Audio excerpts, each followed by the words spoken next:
Hi, first grade Sparks. Miss Carol here, and Sparky. Hey, Sparky, guess what? I went to the mailbox today. I was so excited. I got mail. I got 2 letters. Look, Sparky. Oh, man, I was so excited. Hey, Sparky, you know who they're from? They're from Chandler and Hayden. They did a lot of good work in here, and there's a puzzle for me to figure out. And it's hard enough. I'm having fun doing it. You want to hold the mail, Sparky? Okay. Ladies and gentlemen, I have to tell you how much fun I'm having texting with you guys on your mom and dad's text phones. It's so much fun to see your answers, and when you send me a picture of yourself or a video, I'm so proud of it, and I share it with the table leaders at your table so they can see what you're doing. Look at me. Could you even tell who I was? Probably, right? But I am wearing my mask. Do you know why?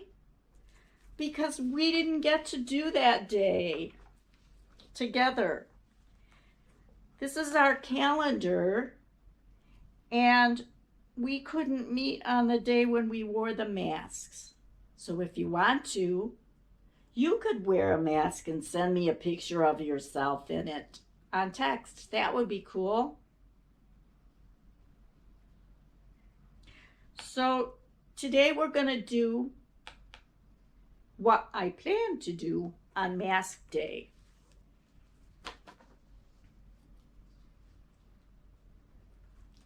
Now I'm going to take my mask off,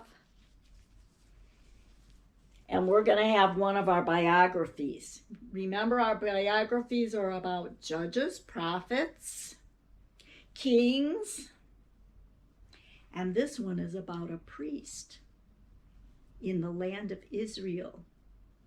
The Israelites had those kinds of leaders to help them serve the Lord.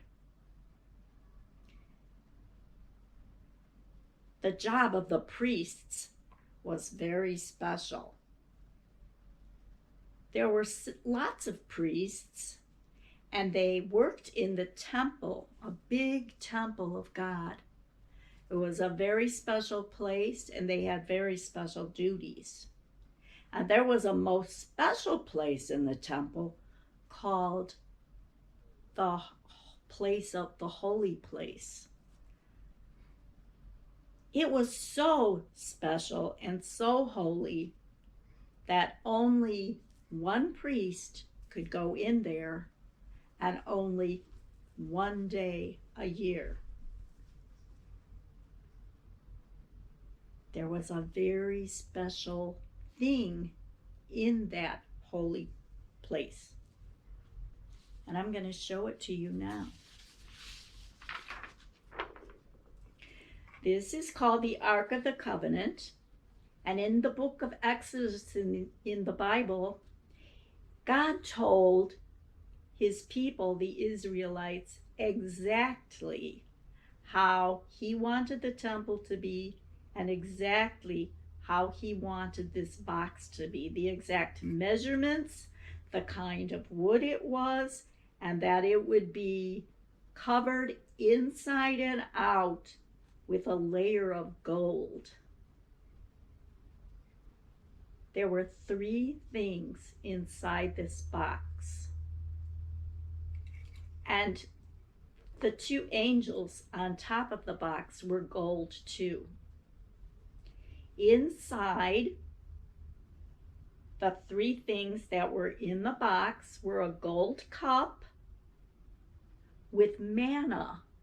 Manna was the food that came down from heaven while the Israelites were escaping from slavery in Egypt. And God fed them manna from heaven. So that was a special thing to them, and they kept it in a gold cup inside there. The second thing was Aaron's rod. Remember, Moses and Aaron were the ones who led the Israelites out of Egypt? And Aaron's rod did some special things, and so the people kept it in this box too. And the third thing in the box was the stone tablets that God gave his covenant to Moses. We call it the 10 Commandments. So these things were in this box. And nobody could see this except one priest one time a year. So they had special duties in the holy place. Well, the priest we're going to talk about today, his name is Zechariah. And it was a very special day for him, because this is the day it would be his turn to go into the holy place. He had waited for a long time to be the one chosen to do that job. And finally, it was his turn. And he needed to get ready for it, because they wore very special clothes to go in that holy place. The special clothes that the priest wore looked like this. And this garment was made according to God's instructions. It had jewels on it that represented the 12 tribes of Israel. And it had many special things with special meanings. There were even little bells sewn and tassels sewn to the bottom of this, because if this guy fainted in there or had a heart attack, nobody could go in there to get him out. So they listened for these bells, and if he wasn't walking around there and the bells were not making a sound, they would reach something under the door and pull him out, because they could not go in there. It was just too holy. That was God's rules.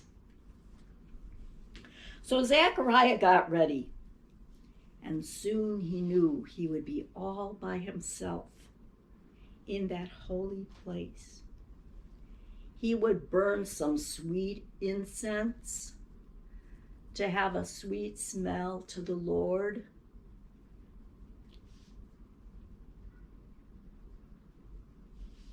And they were made out of spices.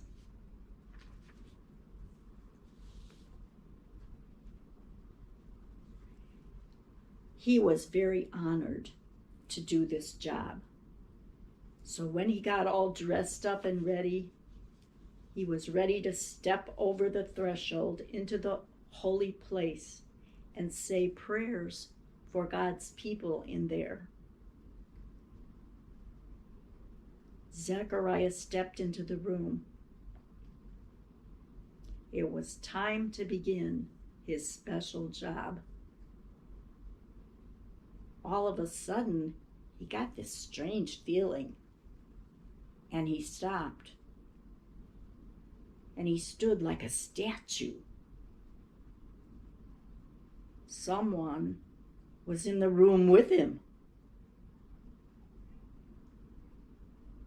It was kind of frightening. It was an angel. But, oh dear, angels didn't usually appear unless there was some kind of bad news. And Zechariah thought, oh, did I do something wrong? Is this angel here to tell me I did something wrong? But the angel spoke to him, and he said, don't be afraid, Zechariah. Your prayer has been heard.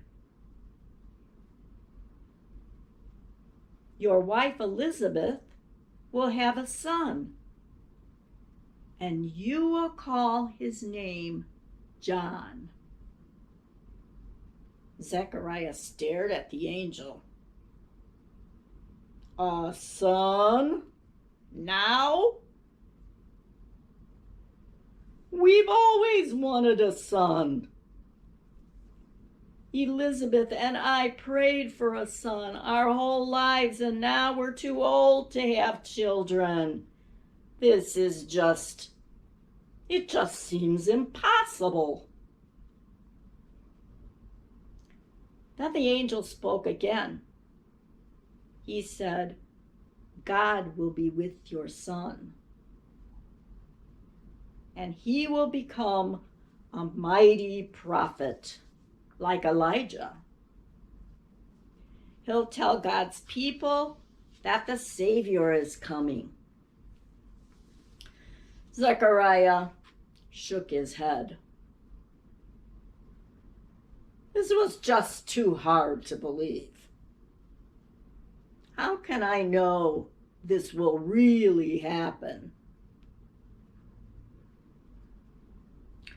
The angel said, "I am Gabriel. God sent me to tell you this good news. But because you don't believe me, you will be silent. You will not be able to say a word until your son is born." Zechariah went ahead and finished his job in the holy place after Gabriel left him. And then he came out. The courtyard was filled with all the people praying while he was in there. And I have to tell you, the people were kind of worried. They said, "What took you so long in there? We were worried about you. Are you okay?" And Zechariah wanted to tell them, so he said,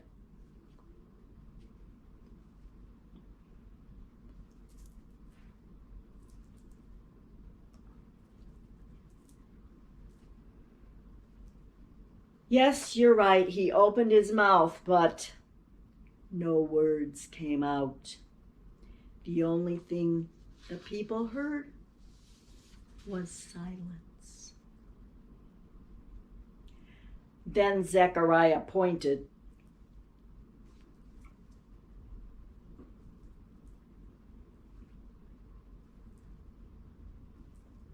And he started to tell them, but when he opened his mouth,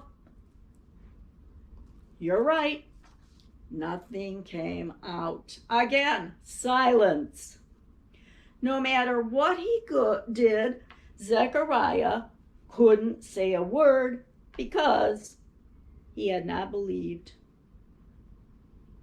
And so now he had to stay silent, just like the angel told him. But Zechariah would not always be silent. He went home.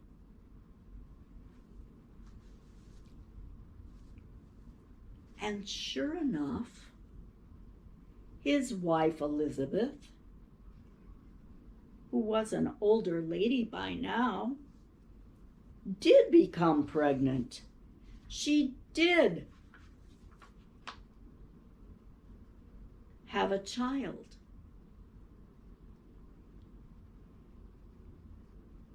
Then Zechariah looked down at his son,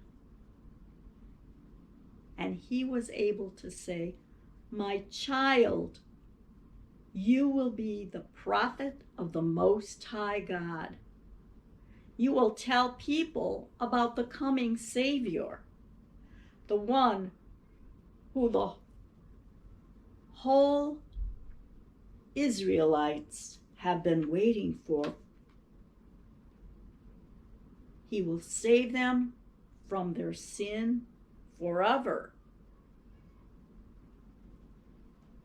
Now, Zechariah had no choice. But later, when his son was born,